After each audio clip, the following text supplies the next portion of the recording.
Bonjour. Bonjour Pierre. Comment ça va? Ça va très bien. Je suis ravi de t'accueillir. Donc Pierre Gillot, CTO de la CSU. Donc derrière ces sigles, est-ce que tu peux nous commenter un petit peu ce qui se cache et quelle est ta mission concrètement chez Microsoft? Et oui, donc bonjour Fred et ravi de faire partie de cet événement. En effet, derrière ces sigles CTO, CSU très nombreux, se cache en réalité la volonté de Microsoft d'aider ses clients préférés et adorés. Et donc mon rôle en tant que CTO dans cette équipe, donc CSU, ça veut dire Customer Success Unit. Moi, mon but, c'est justement de faire que nos clients soient successful, qu'ils aient du succès dans l'implémentation de leur plateforme Azure. Et donc, j'aide les clients à accéder à la plateforme Azure dans les meilleures conditions de sécurité, de scalabilité, de disponibilité, pour que leur projet soit réussi de bout en bout. Et c'est donc mon rôle aujourd'hui, peut-être de parler un petit peu de ces différentes expériences. Absolument. Donc merci Pierre. Donc avec toi, ce qu'on se propose de parcourir maintenant, c'est effectivement zoomer déjà un tout petit peu plus sur la partie client et infrastructure, petit à petit par couche. On voyait ça avec Fabien à l'instant, donc transformation cloud. Oui. Azure pris en compte, regardé, intégré, déployé par beaucoup de nos clients. Et en fait, si on bascule sur les environnements de nos clients, on constate plusieurs choses. Le fait que globalement, les clients sont multi-cloud.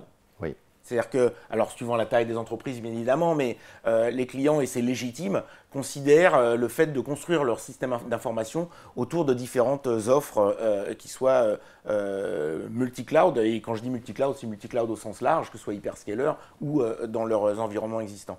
L'autre point avec lequel les organisations ont à réfléchir, c'est l'ensemble des applications, l'existant qu'ils ont aujourd'hui, des centaines, des milliers d'applications chez un certain nombre de clients que tu côtoies tous les jours, et sur lequel, globalement, le cheminement de migration cloud est un vrai enjeu de modernisation, de réécriture, de comment je le transpose vers le cloud, de comment j'innove derrière.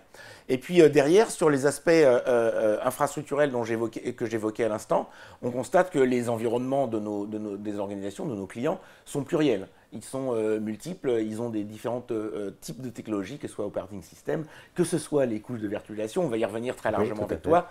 Et globalement, tout ça, c'est un enjeu important sur lequel on se dit, on propose avec Azure le fait de garder le contrôle dans cette transformation-là, avec Azure, sur lequel, et Arc, Absolument. qui est le single control pane of glass derrière Arc Azure. risque d'être la clé, en effet. Et sur lequel on va revenir très largement. Mais l'idée, c'est comment je prends mon existant, comment je décline ma stratégie qu'on vient d'évoquer, qui peut être multi-cloud, et comment derrière ça, je garde le contrôle, comment j'ai cette posture de sécurité, comment je donne une certaine hybridation à ma trajectoire.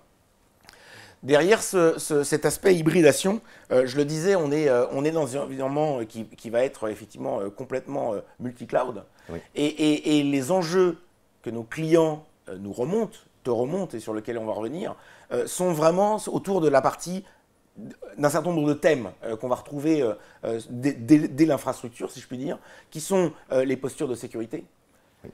Comment j'hybride, alors on utilise beaucoup ce terme-là, mais comment je prends mes workloads et je leur donne un aspect cloud, comment j'intègre le cloud dans ma stratégie IT. Encore une fois, ça c'est un point qui est assez important et qui est peut-être pivot dans ce qu'on se dit ce matin, c'est pas tout basculer dans le cloud, c'est intégrer le cloud dans ma stratégie informatique. Absolument. Et donc c'est effectivement là qu'on pense qu'avec Azure Arc, on essaie d'apporter une solution, un cheminement sur lequel on va revenir couche après couche avec toi. Exactement. Oui, tout à fait. Est-ce qu'on peut commencer déjà par Arc? Arc, c'est nouveau. C'est quelque chose que les clients utilisent dès aujourd'hui. Et comment ils s'y prennent aujourd'hui? Ben, en effet, Arc, ce n'est pas tout à fait nouveau. Donc, c'est un produit qui existe. Alors, pas un produit qui existe depuis 10 ans, bien évidemment. Mais en tout cas, c'est un produit qui existe déjà depuis plusieurs itérations et qui permet justement un accès unique à toutes les ressources de l'entreprise. Donc, bien sûr, aux ressources qui se trouvent dans le cloud, évidemment, mais la volonté au travers de cette approche Arc, c'est de pouvoir accéder directement à toutes les autres ressources, qu'elles soient dans les data centers on-prem, qu'elles soient dans les data centers de mes hosters, ou qu'elles soient dans les data centers d'autres cloud opérateurs. En effet, ce que l'on a dit, et ce que tu as répété plusieurs fois dans cette matinée, c'est le mot hybride. Et le mot hybride, aujourd'hui, il ne veut pas juste dire qu'on a tiré un lien entre les data centers on-premises et puis les hosters, les clouds, etc. Hybride, ça veut dire qu'on va avoir plusieurs localisations, plusieurs technologies, plusieurs opérateurs, plusieurs outsourceurs, et tout ce monde-là, il va falloir l'organiser et le faire fonctionner. Et lorsqu'on dit l'organiser, le faire fonctionner, c'est bien sûr déjà avoir la main sur ces ressources. Et deuxièmement, et je parle à tous mes petits camarades ciseaux qui sont en ligne, comment voir la conformité, la sécurité et s'assurer de la sécurité de toutes ces ressources. Et donc c'est pour ça qu'on a présenté ce produit Arc. Et ce produit Arc, aujourd'hui, il existe depuis plusieurs itérations. Et donc on le voit dans la diapositive qui va arriver. C'est justement le fait de dire qu'avec Arc, on va pouvoir faire deux choses. Dans la diapositive que vous avez à l'écran, eh bien, vous voyez qu'il y a deux petites flèches. Il y a une flèche plutôt montante, et cette petite flèche, eh bien, ça va vouloir dire que je vais pouvoir prendre la main sur mes ressources. Je vais pouvoir accéder à des ressources qui ne sont pas dans le cloud Azure, qui sont peut-être dans d'autres clouds, dans d'autres ressources, chez d'autres hosters, dans d'autres géographies. Mais en tout cas, je vais pouvoir accéder à ces ressources-là. Et puis, dans cette diapositive, j'ai laissé exprès les petits mots-clés GA, comme General Availability. Ça veut dire que ce produit, il est disponible, on n'est pas en preview, on n'est pas en expérimentation, c'est un produit qui est utilisable en production. Et donc, justement, eh bien, grâce à cette petite flèche, même si elles sont toutes petites, elles ont un grand sens, ces flèches, eh bien, on va pouvoir, en effet, prendre la main sur ce qui existe. Et puis, il y a une autre petite flèche, mais je voudrais la garder pour tout à l'heure. Je voudrais qu'on fasse un focus particulier sur celle que j'ai entourée en rouge, donc la flèche montante. C'est justement prendre la main sur les ressources. Et donc là, je voudrais faire un petit focus, si tu veux bien, et parler en fait, j'ai deux de mes clients avec lesquels je travaille actuellement et qui sont des clients plutôt orientés CAC 40, un dans l'industrie, un dans la santé, donc qui représentent un peu peut-être les personnes qui sont en ligne aujourd'hui et qui nous voient. Et donc, illustrer un peu l'utilisation de Arc dans le cadre de ces deux clients-là. Donc, j'ai deux clients qui ont une situation géographique internationale, de très nombreux data centers en propre, plusieurs cloud opérateurs, donc Azure bien sûr, et puis d'autres cloud opérateurs, et puis un ensemble d'outsourceurs. Donc quelque chose qui est assez complexe à gérer, hein, bien sûr, et à suivre. Et donc avec Arc, qu'est-ce que l'on fait? Eh bien avec Arc, on va déjà utiliser une des premières fonctionnalités qui s'appelle Arc Enabled Servers. Arc Enabled Servers, ça veut dire que je vais pouvoir prendre la main, accéder à tous mes serveurs, quelle que soit leur localisation et quel que soit leur mode d'administration. Et donc, comme je vais pouvoir y accéder, eh bien, je vais pouvoir avoir la main sur tous ces serveurs. Et avoir la main sur tous les serveurs, ça veut dire aussi eh bien, pouvoir les mettre dans l'inventaire. Comme beaucoup de nos clients, ces deux clients-là sont très attachés à ce qu'ils appellent la CMDB, donc le catalogue des ressources. Ce catalogue des ressources qui cause tant de soucis à tant de clients, eh bien là, justement, on va pouvoir alimenter cette fameuse CMDB uniquement en inscrivant notre serveur dans Arc, et on va voir cette CMDB qui va se tenir de manière automatique. Donc, les accéder, les cataloguer, avoir un inventaire. Et si on a un inventaire, eh bien, on va pouvoir surtout regarder ce qu'on appelle la dérive sur les serveurs. Les serveurs qui changent de configuration avec le temps parce qu'on a mis un upgrade, parce qu'on a rajouté une petite application, parce qu'on a fait une petite correction. Bah, toutes ces dérives, elles vont pouvoir remonter. Et mesurer une dérive, je reparle à mes amis ciseaux, mesurer une dérive, c'est pouvoir mesurer une conformité. Et donc, on va pouvoir avoir la conformité de tous les serveurs dans le cloud Azure, on-prem, chez les hosters, dans les autres cloud providers. Tout ça juste avec un produit Arc.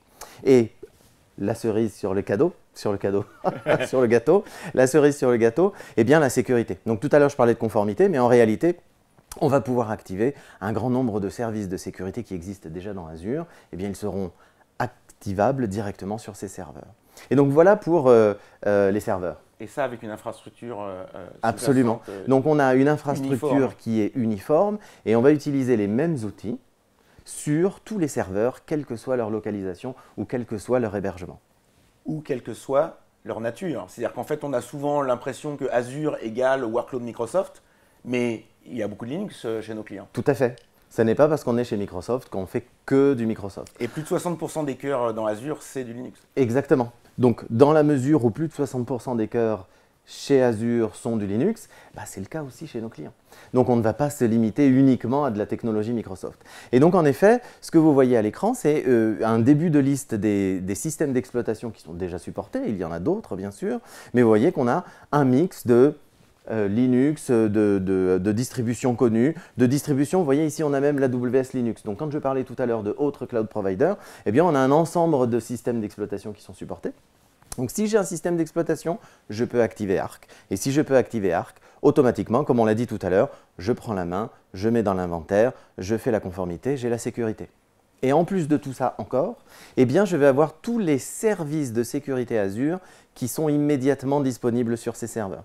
Alors je dis bien immédiatement disponibles, pas activés, puisque le client a toujours le choix de pouvoir activer ses propres services, mais si le client souhaite le faire, il va pouvoir activer tout de suite ces services de sécurité dans lesquels on va pouvoir définir la récupération de logs, le SIEM, la possibilité de mettre des règles de conformité, des alarmes de conformité. Tout ça fait partie des services qui sont déjà activables dès qu'on met en œuvre Arc pour serveur. D'accord. Serveur, système d'exploitation. Aujourd'hui, chez nos clients, le monde du container est un monde qui est omniprésent. Sur les containers aussi, on a quelque chose à proposer? Bien sûr, bien sûr. Aujourd'hui, dans le cloud, on parle d'applications modernes et dans les applications modernes, il y a toujours, avec le même mot moderne, les conteneurs. Eh bien, sache que si on peut le faire pour les serveurs, on peut le faire pour les clusters Kubernetes. Et j'ai bien dit les clusters Kubernetes. Donc, quel que soit le cluster Kubernetes que vous avez, qu'il soit managé, comme par exemple le service AKS sur Azure, eh bien, vous avez un cluster Kubernetes managé. Vous pouvez avoir un cluster Kubernetes comme on appelle Vanilla, celui que vous avez installé vous-même et qui est dans vos data centers, ou d'autres clusters Kubernetes managés par d'autres opérateurs. Tous ces clusters sont accessibles par Arc. Et les fonctionnalités de Arc sur ces clusters Kubernetes, eh bien pareil, on va pouvoir prendre la main, connecter tous ces clusters, pouvoir faire de la configuration à distance, opérer, monitorer, et puis bien sûr, encore une fois, rajouter la couche de sécurité. Donc serveur et container. Mais ce n'est pas tout. C'est pas tout. Je te vois venir, je devance la question. On fait les serveurs, on fait les containers, mais on fait aussi tous les environnements applicatifs. Donc je voudrais revenir sur mes deux petites flèches de tout à l'heure. Tout à l'heure, j'avais dit qu'il y avait une flèche montante, une flèche descendante. On a fait un peu un zoom sur cette flèche descendante. Mais il y a une autre flèche qui va apparaître dans la prochaine slide, justement, et qui permet de dire, non seulement avec Arc, on va pouvoir prendre la main sur les ressources, mais l'autre petite flèche, c'est celle qui va permettre de dire on va pouvoir déployer des services Azure. Et donc, on va pouvoir déployer ces services Azure comme si on les déployait directement dans Azure. Sauf qu'au lieu de les déployer dans Azure, on va les déployer dans un cluster Kubernetes, on-prem, chez un opérateur cloud, chez vos hosters, etc. Et donc, on va pouvoir déployer quoi?